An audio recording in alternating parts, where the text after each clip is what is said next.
ये 1999 की बात बाप है रे, ये। अच्छा। हाँ जी, जब मैं तो तब आप गांव से, तब आपके गांव गाड़ी जाती थी या पैदल गांव से? नहीं, हमारे यहाँ गाड़ी लगभग जब से यहाँ उत्तराखंड, हम उत्तर प्रदेश के टाइम से ही एक रोडवेज बस चलती थी कथियान वाली, वो बहुत पहले से। अच्छा। और हमारा ये है कि देहरादून से कथियान, कहाँ से चक्राता? ये देहरादून से चक्राता होते हुए त्यूनी जाती थी, त्यूनी से कथियान एक बस जाती थी, जो आज से बहुत पहले से। वो तो एक मैडम थी हमारी, नौगांव की मैडम थी वो। अच्छा।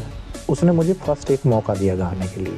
अच्छा। तो मैंने गाया, गीत गाया, तो मैं उसमें गलती से या जैसे भी फर्स्ट आ गया। पहाड़ी गीत था? पहाड़ी गीत था। आज याद है आपको गीत? वो गीत भी, हाँ वो गीत भी मेरे को याद है। वो शायद अगर मेरे माँ बाप आज होते तो जरूर मेरे को खुशी होती, पर लेकिन मैं अगर हूँ तो मुझे बहुत, मतलब मेरे को कहीं ना कहीं वो देख रहे होंगे तो मुझे मतलब बहुत अच्छा फील, मतलब ठीक है, मैं अपने कदम पर उनकी, मतलब जो उनकी इच्छा थी, कोई मैं गलत संगत में नहीं गया। मैंने बहुत कोशिश, आज एक गीत से भी हम लोगों तक पहुंच सकते हैं, लेकिन उस समय 8 गीत तैयार करने, फिर वो रिकॉर्ड करना, फिर वो 2-2.5 साल का लंबा पीरियड लगता था अच्छा। सेट रिलीज होने तक का। वो इंतजार, मतलब जैसे रिकॉर्डिंग कर दिया तो लगभग 2 साल या 2 से 2.5 साल बाद मेरा गीत आया। अच्छा। और वो गीत मेरा कैसे था, इलू, और उसमें मेरा जो अच्छा। पर थोड़ा आपकी तरफ हमें ध्यान देंगे कि लोग, आप जन मुद्दों पे भी गाते हैं, लोकगीत तो आप गाते हैं। जी जी। और जन मुद्दों पे आप बहुत गाते हैं। आपने अंकिता भंडारी पे भी गाना गाया है, किसानों पे भी गाना गाया कि चकबंदी कैसे होनी चाहिए, हाँ जी। है ना। और लोग, एक आरोप आप लोगों का ये है कि सुरेंद्र राणा के गानों में तो गढ़वाली टोन आती है, ये सच है क्या? ऐसा भी हो जाता है, कुछ कोई दूसरी कंपनी भी गवाती है? हाँ, दूसरी कंपनी अदर में ऐसा नहीं कि अपने अदर में जो भी मुझे बोलते हैं मैं उनके लिए ज़रूर गाता हूँ। तो अच्छा, ये तो और भी कंट्रोवर्सी हुई है आपके साथ कि आपने तो भाजपा और कांग्रेस की तरफ से भाजपा को गाली दी है। आपका कोई ऐसा गीत है बेरोजगारी को लेकर के? गाली नहीं है, गाली नहीं कह सकते आप। मैंने हमारे एक बात है, मैं अपनी बात को लोगों तक बना के रखूं, जिससे मेरी जीविका के ऊपर खतरा नहीं पड़े। मैं आज कोई और काम नहीं कर सकता हूं। मैं उस टाइम काम किया था, लेकिन जब माँ सरस्वती और हमारे चाहने वालों ने, हमारे जौनसार भाव के तमाम उन लोगों ने जिन्होंने गीतों को सुना, तो मुझे जो है वहाँ से समय नहीं मिल पाता, मैं संगीत के लिए प्रॉपर समय नहीं दे पाता हूँ। आज मैं उस पर प्रॉपर वर्क कर रहा हूँ। और नमस्कार, आप देख रहे हैं उत्तराखंड टाइम। आज के खास मेहमान हैं हमारे साथ सुरेंद्र राणा। सुरेंद्र राणा का जब हम परिचय करते हैं तो यमुना घाटी का नाम आता है, और यमुना घाटी यानी रवाएं, जौनपुर, जौनसार, बाबर। और सुरेंद्र राणा जब गाना गाते हैं तो उनके गाने लगभग पिछले 25-30 सालों से सुनाई दे रहे हैं। और लंबे समय बाद हमने उनसे बहुत कोशिश की कि सुरेंद्र भाई आप हमें टाइम दीजिए, तो लगभग 1 हफ्ता आपको यहाँ बुलाने में लग गया है। तो बहुत बहुत स्वागत सुरेंद्र राणा जी। आपका हृदय से धन्यवाद, और टाइम उत्तराखंड का भी, और प्रेम भाई आपका जो है बिल्कुल स्वागत है। आपने मुझे अपने स्टूडियो में अपने साथ तो बातचीत का सिलसिला शुरू करें? बिल्कुल। आप ही शुरू करें या मैं? नहीं, आप। अरे क्या बात है। तो ये शुरुआत लोकगीत, और सुरेंद्र राणा तो देहरादून इसलिए आया था, जो हमने आपके दोस्तों से सुना कि एक बिजनेस करेंगे और बड़ा आदमी बनेंगे। हाँ, मेरा मतलब संगीत से रुचि थी, लेकिन हमारी पहुंच नहीं थी, बहुत पैसा नहीं था, और बहुत हमारे को देहरादून का सफ़र तो मालूम था कि एक बस कथियान वाली आती थी देहरादून तक, लेकिन अच्छा। वहाँ से रिकॉर्डिंग के लिए दिल्ली कैसे जाना है वो मालूम नहीं था। नहीं, पर बिजनेस करने आए थे ना बड़ा? बिजनेस नहीं, एक मेरी पढ़ाई भी करनी थी, और साथ में मेरे को कुछ करना था जीवन में।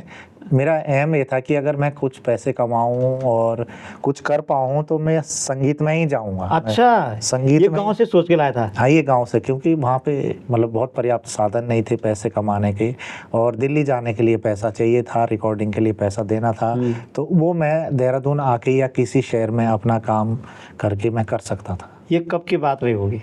ये 1999 की बात बाप है ये। रे, अच्छा। हाँ जी, जब मैं तो तब आप गांव से, तब आपके गांव गाड़ी जाती थी या पैदल गांव से? नहीं, हमारे यहाँ गाड़ी लगभग जब से यहाँ उत्तराखंड, हम उत्तर प्रदेश के टाइम से ही एक रोडवेज बस चलती थी कथियान वाली, वो बहुत पहले से। अच्छा। और हमारा ये है कि देहरादून से कथियान, कहाँ से चक्राता? ये देहरादून से चक्राता होते हुए त्यूनी जाती थी, त्यूनी से कथियान एक बस जाती थी, जो आज से बहुत पहले से वो मात्र एक, आज भी मात्र उस रूट की एक बस है वो जो देहरादून से चलती है। अभी भी वही बस है। अच्छा। उस पे आप बैठ के आए? उसमें मैं बैठ के आ गया नीचे, लेकिन कोई और होगा साथ में या अकेले आए? हाँ, एक मेरा दोस्त था जो साथ में पढ़ता था, हम 2 लोग आए। और एक हमारे सैमवाल जी थे गढ़वाल के, उन्होंने मुझे कहा कि मेरे एक परिचित है गिरीश गैरोला जी, अच्छा। तो आप जो है मैं उनका एड्रेस देता हूँ और आप वहाँ पे जाइए। अच्छा। तो वो आपको ज़रूर मदद करेंगे। दिल्ली? ना, देहरादून में। देहरादून, अच्छा। तो आए देहरादून में। तो गैरोला जी से मिलना हुआ? हाँ, मेरा मिलना हुआ। मैं उनको मामा जी कहता हूँ और उनका मेरे ऊपर बहुत बड़ा एक, आज भी है वो देहरादून? आज भी देहरादून में है। और मतलब बहुत उनका क्या कारोबार है? उनका हमारा नटराज सिनेमा हॉल जो था वहाँ उनके पास पूरा ठेका था कैंटीन वगैरह का। अच्छा। मैं उनसे मिला तो उन्होंने मेरे को कहा कि ठीक है, आप मेरे साथ यहाँ पे भी रहो, अपनी पढ़ाई को भी जारी रखो, और आप जो करना चाहेंगे मैं आपके सहयोग करूँगा। तो वहाँ हमने भी एक दिन आपके साथ चाय कॉफ़ी पी थी ना? बिल्कुल। है ना यार? हाँ, वो बहुत अच्छा दौर था और मैं उस जगह को कभी भी नहीं भूलता हूँ। बिल्कुल, बिल्कुल। मैं अभी कल ही मैं और मेरे साथ में अंकित भाई, काफ़ी लोग, हम 2-3 लोग थे। अच्छा। तो मैं जब ऐसा लगता था मैं वहाँ ज़रूर जाता हूँ। फिर अभी भी जाते हैं? जी। हाँ, मैं तो जब आता था देहरादून तो चलो भाई सुरेंद्र भाई को मिलना है। हाँ। तो कहाँ जाना है कि नटराज जाना है? बिल्कुल। कई बार ना। हाँ, वो मेरा मतलब जीवन का वो जगह मेरे को जीवन में हमेशा याद रहेगी। तो कैसा, मतलब गांव में कैसे पता चला आपको कि अब कोई ऑडियो कैसेट बनानी है, संगीत में जाना है? कोई शिक्षा या किसी को देखा आपने, ऐसे कैसे हो गया? मैंने देखा नहीं, लेकिन या कोई गीत सुना आपने कि ये गीत है? लेकिन मैं बहुत छोटा था। अच्छा।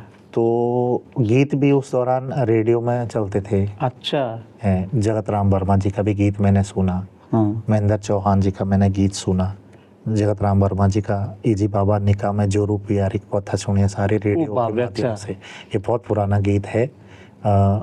और महेंद्र चौहान जी का चिट्ठी आएगी। अच्छा। उत्तराखंड बाटी, तो उत्तराखंड शायद हमको ये नहीं था पता कि उत्तराखंड जो है ये वही राज्य है जिसमें हम है। तो मतलब तो हम सोचते थे पता नहीं ये कोई पेड़ हुआ या कुछ ऐसी चीज, समझ नहीं थी कि उत्तराखंड है क्या, पर गीत सुनते थे।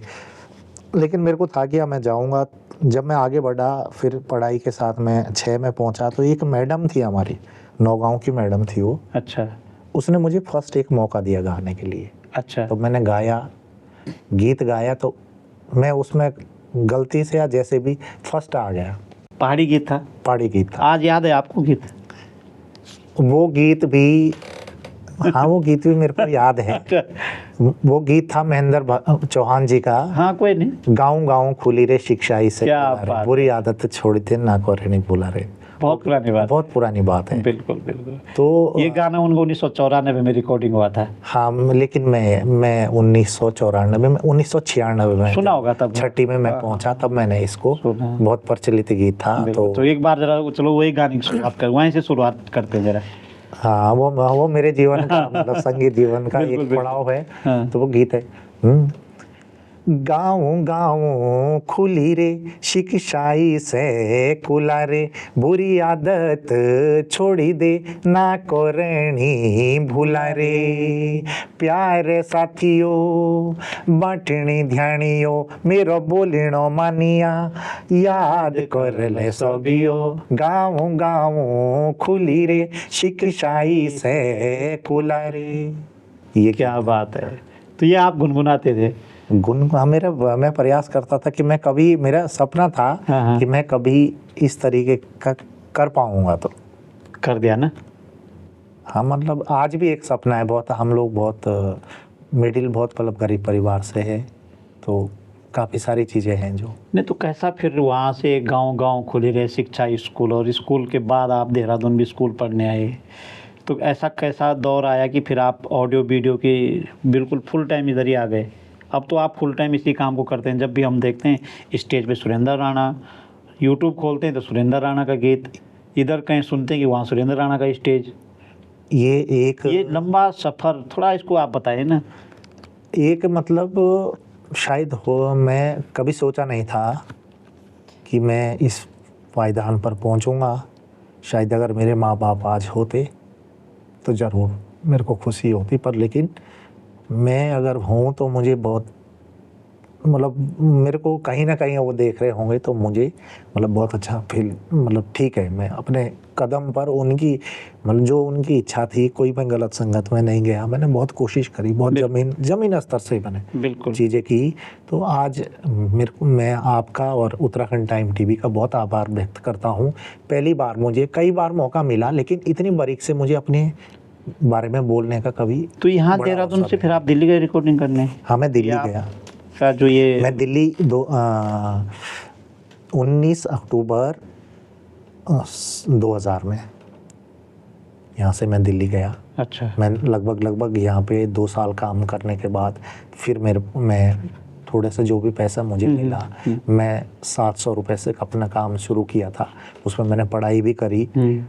तो वो मैं गया, फिर पहला मेरा मैक्सिक स्टूडियो में रिकॉर्डिंग हुआ, और उसमें मेरे साथ में मेरे को ले जाने वाले और कोई नहीं थे, जो मेरा सपना था, जिनके साथ महेंद्र चौहान जी थे। अच्छा। हाँ, उन्होंने मुझे साथ थे। हाँ, उन्होंने कहा कि अचानक देहरादून आए, मैं छोड़ चुका था, मैंने कहा मेरा बस का नहीं है, मैं नॉलेज नहीं था जिस चीज़, पैसे भी था, लेकिन काम कर रहा हूँ था, पैसे भी मैं चलो मैंने जुटा मैं कोशिश जमा इसीलिए कर रहा हूँ था, मैं करूँ, लेकिन फिर रास्ता भी तो चाहिए था। हाँ, दिल्ली जाना था। हाँ। ये भी मुझे ISBT तक का भी पता नहीं था कि मैं ISBT जाऊँगा, बस जाएगी क्या, लेकिन एक मार्गदर्शन, उन्होंने कहा कि मैं जाना है। हाँ। और आज अच्छा मौका है कि आप मेरे साथ चलो। वाह। कंपनी में मैक्स स्टूडियो में आराधना के लिए हमने काम किया। अच्छा। मुझे महेंद्र भाई लेके गए और बहुत अच्छे तरीके से उन्होंने, जैसे भी आज अगर मैं कहीं ना कहीं, अगर वो लोग मुझे थोड़ा सा कोशिश करते टालने की, तो लेकिन उन्होंने कभी भी जब मुझे मौका मिला, तब हर मतलब हमारे लोगों ने मुझे बहुत सहयोग किया। बिल्कुल बिल्कुल। तो महेंद्र भाई को याद करते हुए, तो ये बड़ी बात है कि महेंद्र सिंह चौहान यमुना घाटी के बहुत पुराने आर्टिस्ट हैं, बहुत आदर्श है, और उन्होंने आप सब लोगों के ऊपर हाथ रखा, तो बड़ी बात है। पर वो कौन सी कैसेट थी, पहली कैसेट जो आपकी आई, उसमें तो उस दौरान तो शायद 8 गाने हो रहते थे। तो अब तो एक ही गाना गाते हैं ना लोग। हाँ, अब आज का मतलब आज अपने को लोगों तक पहुंचाने का बहुत सीधा साधन है, बहुत सारे। आज एक गीत से भी हम लोगों तक पहुंच सकते हैं, लेकिन उस समय 8 गीत तैयार करने, फिर वो रिकॉर्ड करना, फिर वो 2-2.5 साल का लंबा पीरियड लगता था। अच्छा। जो कैसेट रिलीज होने तक का वो इंतजार, मतलब जैसे रिकॉर्डिंग कर दिया तो लगभग 2 साल या 2 से 2.5 साल बाद मेरा गीत आया। अच्छा। और वो गीत मेरा कैसेट था इलू, और उसमें मेरा जो अच्छा गीत जो चला, वो गीत था आरे गोपुरी बाकिरी पारे गोपुरी भेड़ा। तो दर्शक के यार सुनना ही चाहते हैं आपको, तो लोग गायक हैं, तो बिल्कुल। आरे गोपुरे बाकरे पारे गोपुरे भेड़ा, गोपुरे भेड़ा गोपुआ पारे गोपुरे भेड़ा, बोले सुले सुले गोपुआ काई दियोला शेड़ा, दियोला शेड़ा गोपुआ काई दियोला शेड़ा। इसका क्या मीनिंग होती है, क्योंकि हमारे दर्शक बहुत सारे जौनसारी नहीं जानते हैं, बावरी नहीं जानते। ये गीत का मीनिंग है, एक भेड़ी वाला जो है, तो इधर उसकी बकरी चरती है और उधर भेड़े चलती है, और वहाँ से जो है अगर वो किसी से प्रेम प्रसंग है या किसी को देख के जो अपनी बात को वैसे नहीं कह सकता है। हाँ। एक इनडायरेक्टली बहुत साधन नहीं रहते थे, तो एक सिटी के माध्यम से भी उस तरीके। अच्छा। से अपनी बात को वहाँ तक पहुँचाना है, किसी तक मैसेज। अच्छा, अपनी प्रेमिका या प्रेमिका के तक। अच्छा अच्छा अच्छा अच्छा अच्छा। हाँ जी। तो बहुत, अब तक कितने गाने गाए होंगे, कुछ याद है? बहुत सारे गीत है। हाँ। मैं शायद जहाँ तक मैं सही रहूँगा, तो अगर काउंट करा जाएगा तो उत्तराखंड में इतने गीत किसी के नहीं होंगे। बहुत गाए। उस दौरान जो 8 गानों वाली जो कैसेट निकलती थी ना, वो कितनी कैसेटें रिकॉर्ड हुई होगी? लगभग मेरे जब मैं उस दौरान मेरा लास्ट जब CD और उसका कैसेट का दौर था, तो मेरा लास्ट मेहंदी था। उस सीडी में भी 8 ही गाने होते थे? सीडी में भी 8 गाने रहते थे। तो उसका वीडियो बनना शुरू हो गया था? वीडियो भी। क्या बात है। बहुत सारे गीत हैं। पर थोड़ा आपकी तरफ हम ये ध्यान देंगे कि लोग, आप जन मुद्दों पे भी गाते हैं, लोकगीत तो आप गाते हैं जी जी। और जन मुद्दों पे आप बहुत गाते हैं। आपने अंकिता भंडारी पे भी गाना गाया है, जी। किसानों पे भी गाना गाया कि किसान पे चकबंदी कैसे होनी चाहिए, हाँ जी। है ना। और लोग, एक आरोप आप लोगों का ये है कि सुरेंद्र राणा के गानों में तो गढ़वाली टोन आती है, ये सच है क्या? ये बात सच नहीं है। हाँ और सच भी है। हाँ। सच इसलिए है कि मैं जो काम करना चाहता हूँ, मुझे आज बहुत खुशी है कि आज हम गढ़वाली, जौनसारी, कुमाऊनी बन के काम नहीं करें, हम उत्तराखंडी बनकर अगर हम गीत गाएं तो ज़्यादा बेहतर होगा। बिल्कुल बिल्कुल। उत्तराखंड राज्य बनने के 20 साल बाद भी अगर हम इस चीज़ को नहीं समझेंगे कि हम गढ़वाल के लोग हैं, उत्तराखंड के लोग हैं, अगर हम आज भी उस भाषा में बात करेंगे कि मैं जौनसार का हूँ, मैं गढ़वाल का हूँ, मैं कुमाऊँ का हूँ, तो ये शायद उचित नहीं होगा। इसलिए मेरे गाने में मेरी कोशिश करेगी गढ़वाली टोन भी रहेगी और कुमाऊनी भी रहेगी। मैं चाहता हूँ कि वहाँ के लोग हमको सुने और हम वहाँ के लोगों को सुने। तो ये इसीलिए वो लोग भी हमारे शब्दों को पिरोएं और हम लोग भी उसको एक साथ लोगों तक रखें। हाँ, तो लोग कहते हैं गढ़वाली गीत भी गाया आपने। गढ़वाली भी मैं कोशिश करता हूँ। हल्का टोन जौनसारी जाती है, लेकिन नहीं, आजकल कोई गढ़वाली गीत गाया आपने? ऐसा कुछ बताते हैं लोग। हाँ, मैं आजकल में मैंने लेटेस्ट ही एक गाया जो। हाँ, तो उसकी एक लाइन जरा सुना दीजिए। ए सुसाले स्वामी जातिर जाना, चारों धाम दर्शन करयाना। ए सुसाल स्वामी जातिर जाना, चारों धाम दर्शन करयाना। ये फीमेल का है मेरे साथ, और मैं फिर बोलता हूँ। अच्छा। चुपरा प्यारी वेनी छुई की लेलानी, दारू मासू मेरो वखी छूटी जानी। क्या बात है, क्या? हाँ, चुपरा प्यारी वेनी छुई की लेलानी, दारू मासू मेरो वखी छूटी जानी। क्या बात है। और अंकिता भंडारी पे भी तो आपने गाना गाया? हाँ, अंकिता वो गढ़वाली में है क्या? नहीं, वो मिक्स शब्दों में। वो कैसा है? एक लाइन तो उसको तो आनी चाहिए। बेटी काई हो दिले पर आई, बेटी काई हो दिले पर आई। इस तरीके का एक गीत है, बहुत सुंदर गीत है। क्या बात है। अच्छा, क्योंकि इस बीच में आपने इतने गाने गाए और जब आपका जो सोशल मीडिया हैंडल लोग देखते हैं तो उसमें आपके यूट्यूब में तो 381 वीडियो गाने पड़े हुए हैं। वो ज़्यादा क्यों नहीं, जब आपने हज़ारों गीत गाए? कई सारे उसका क्या कारण रहा? थोड़ा हाँ, मैं उस पर आ रहा हूँ। 381 गीत वो है। इससे पहले कई सारे गीत ऐसे हैं जो ऑडियो कैसेट में रहे। ऑडियो कैसेट के गीत जो है अपलोड नहीं हो पाए सोशल नेटवर्क में। हम अपडेट बहुत बाद में हुए जो यूट्यूब में है। हालांकि मैं इस बात को, मेरा एक चैनल भी यूट्यूब से हटा है जो मेरा पहला चैनल था। मेरे उसमें 35,000 सब्सक्राइबर थे। और शायद अगर आप सर्च करेंगे तो शायद मेरा जौनसार की तरफ से 14 साल पहले का भी मेरा एक गीत है यूट्यूब में। तब हमें पता नहीं था कि कल हमारा यही होगा। अच्छा, इसलिए हम उससे भी वंचित रहे। अगर हमें समय होता, अब वो ऑडियो के टाइम का हम उसको कन्वर्ट नहीं कर पा रहे हैं, या कोई गाना मैंने किसी के लिए पर्टिकुलर कैसेट गा दिया 8 गीत, उसके राइट्स अधिकार उनके पास रहते हैं। अगर हम उनकी बिना इजाज़त के डालेंगे तो अच्छा, ऐसा भी हो जाता है। कोई दूसरी कंपनी भी गवाती है। हाँ, दूसरी कंपनी अदर में, ऐसा नहीं कि अपने अदर में जो भी मुझे बोलते हैं मैं उनके लिए ज़रूर गाता हूँ। तो अच्छा, एक और भी कंट्रोवर्सी हुई आपके साथ कि आपने तो भाजपा और कांग्रेस की तरफ से भाजपा को गाली दी है। आपका कोई ऐसा गीत है बेरोजगारी को लेकर के? गाली नहीं है। हाँ। गाली नहीं कह सकते आप। मैंने हमारे युवा है और हमेशा हम बात करते रहेंगे। जब वो बेरोजगारी से मतलब दौड़ा कर उनको सरकार पीट रही थी, वो कह रही थी कि हमें रोजगार चाहिए, हमारी बात सुनो। बॉबी पवार नहीं, उसमें कितने लोग थे। जब घंटाघर पे एक का सिर फोड़ दिया गया था लड़का, वो बेरोजगार थे। बॉबी पवार तो खाली एक अगुवाई, कई बॉबी पवार थे। वो पूरे उत्तराखंड के थे हमारे। और आज तो बेरोजगारी का मुद्दा पूरे भारत में। तो वो भी बहुत, मतलब उससे भी पहले, ये तो अभी मैंने इससे पहले 2016 में इनका आंदोलन था, मैंने तब भी गाया था। कांग्रेस सरकार में भी गाया था अच्छा। कि भाजपा ने शायद उनकी नाकामी है, कांग्रेस ने सरकारों ने मुझे रस्टिकेट करा, वो दोनों सरकारों ने किया। आपका यूट्यूब चैनल इसलिए उड़ाया गया? यूट्यूब चैनल नहीं, वो पहले उड़ा था, लेकिन अभी रस्टिकेट कर देते हैं, वो लिमिट बांध देते हैं। आप कितना ही कंटेंट डालो, वो मतलब चंद लोगों तक पहुंचेगा, वो प्रॉपर जहाँ पहुंचना चाहिए। या पोस्ट ही नहीं होगा? या पोस्ट तो होने ही नहीं देते। तो कैसा गीत था वो बेरोजगारी पे, जो बड़ी बड़ी कंट्रोवर्सी हुई, बहुत सारे लोगों ने उस पर, भाजपा कांग्रेस के लोगों ने बहुत सारे कमेंट किए उसमें। मैं कांग्रेस के टाइम का भी एक लाइन गाता हूँ। हाँ बिल्कुल। वो गीत था, युवा मांगे रोजगार, सब भी मांगे रोजगार, युवा मांगे रोजगार, सब भी मांगे रोजगार। तो वो ये था। और जो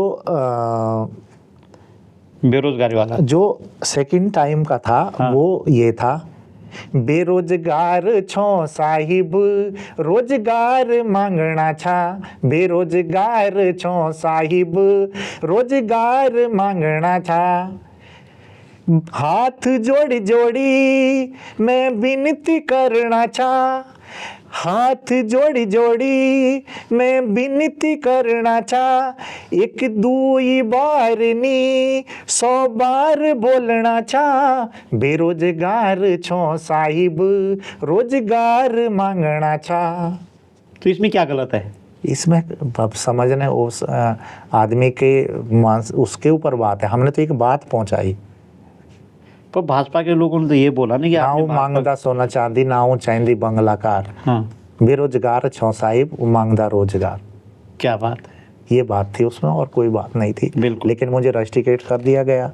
और तमाम मैं उन मीडिया वालों का, उन सब लोगों का आभार व्यक्त करता हूँ जो तब भी मेरे साथ खड़े रहे। तो 25 साल का सफ़र सुरेंद्र भाई, आपको अब इस वक्त जो नई नई टेक्नोलॉजी आ रही है, बहुत ईजी हो गया बहुत सारी चीज़ें, अब आपके घर में खुद ही इंस्ट्रूमेंट आ गए, मतलब टेक्नोलॉजी आ गई, घर में भी आप रिकॉर्डिंग कर सकते हैं। आप कैसा महसूस कर रहे हैं अपने को? आपको लग रहा है कि इसमें हमारी आजीविका चल जाएगी, या जो आने वाले जो कलाकार हैं उनकी आजीविका इसमें चल जाएगी, या ये मनोरंजन का साधन बना रहेगा? देखो, इसमें 2 तरीके का वर्क हो रहा है इस टाइम। एक बहुत प्रोफेशनली जीविका के लिए हो रहा है, हाँ। एक खाली मनोरंजन के लिए हो रहा है। तो हमारी जीविका इससे है, इसलिए मैं बहुत प्रॉपरली काम करना चाहता हूँ, ताकि देखने वाला जो है, जो भी हमारा दर्शक है या सुनने वाला जो श्रोता है, वो अपने को ठगा हुआ महसूस नहीं करे। बिल्कुल, जो आने वाला कलाकार, हालांकि हाँ, ये हो सकता है कि हमारे को उससे कम व्यूअर्स मिलेंगे, मिलियन में नहीं होगा। आजकल तो मिलियन में पहुंचाने की भी तरकीब है, वो सारी चीज़ें हैं। लेकिन मैं सिर्फ, मेरी एक बात है, मैं अपनी बात को लोगों तक बना के रखूं, जिससे मेरी जीविका के ऊपर खतरा नहीं पड़े। मैं आज कोई और काम नहीं कर सकता हूं। मैंने जब से, मैं उस टाइम काम किया था, लेकिन जब माँ सरस्वती और हमारे चाहने वालों ने, हमारे जौनसार बाबू के तमाम उन लोगों ने जिन्होंने गीतों को सुना, तो मुझे जो है वहाँ से समय नहीं मिल पाता, मैं संगीत के लिए प्रॉपर समय नहीं दे पाता हूँ। आज मैं उस पर प्रॉपर वर्क कर रहा हूँ, और मेरी जीविका वही है। आज मैं इसलिए मैं उसके साथ बेवफाई नहीं करना चाहूँगा। तो नया प्रोजेक्ट क्या है अब? नया प्रोजेक्ट अभी मेरा एक अच्छा गीत है, मतलब बहुत अच्छा गीत है, एक पहाड़ की सुंदरता के ऊपर, अरे वाह, वहाँ की एक नारी के ऊपर, हिरणा। तो इसको आप शो कर देंगे अभी, या अभी? हिरणा नहीं, मैं OTT में गीत आ चुका है, और हम लोग उसके वीडियो में वर्क कर रहे हैं। अच्छा। लेकिन प्रॉपर तरीके से, जो हमारी एक पहाड़ की अपनी सुंदरता है, उसका स्टार्टिंग का गीत का एक लाइन है, मैं गाता हूँ, तेरी बोठाई कुणी नारिणे बाणी ये हिरणा। तेरी बोठाई कुणी नारिणे बाणी हे हिरणा, तेरी बोठाई कुणी नारिणे बाणी हे हिरणा, बोले रूपोशी राणी जणी टीक राणी हे हिरणा, बोले रूपोशी राणी जणी टीक राणी हे हिरणा। क्या बात है, रूप की भी है, रानी भी है, और नेचर भी है। और इन्हीं शब्दों के साथ आज हम इस बातचीत को यहीं विराम करते हैं। और आज के हमारे जो मेहमान थे सुरेंद्र सिंह राणा जी, हमारे यमुना घाटी के बहुत ही चर्चित लोक कलाकार हैं, जो 25 साल तक लगातार इस काम को कर रहे हैं और अभी भी लगातार करेंगे और नए नए तरीके से करेंगे। और लगातार उनके कई काम चलते रहते हैं, स्टेज शो वो करते हैं, ऑडियो वीडियो में आप उनको देख सकते हैं। तो बहुत बहुत धन्यवाद सुरेंद्र सिंह राणा जी। धन्यवाद। अगली कड़ी में हम ऐसे ही किसी खास मेहमान से धन्यवाद। मिलेंगे। नमस्कार। तब तक के लिए अनुमति दीजिए। नमस्कार। नमस्कार।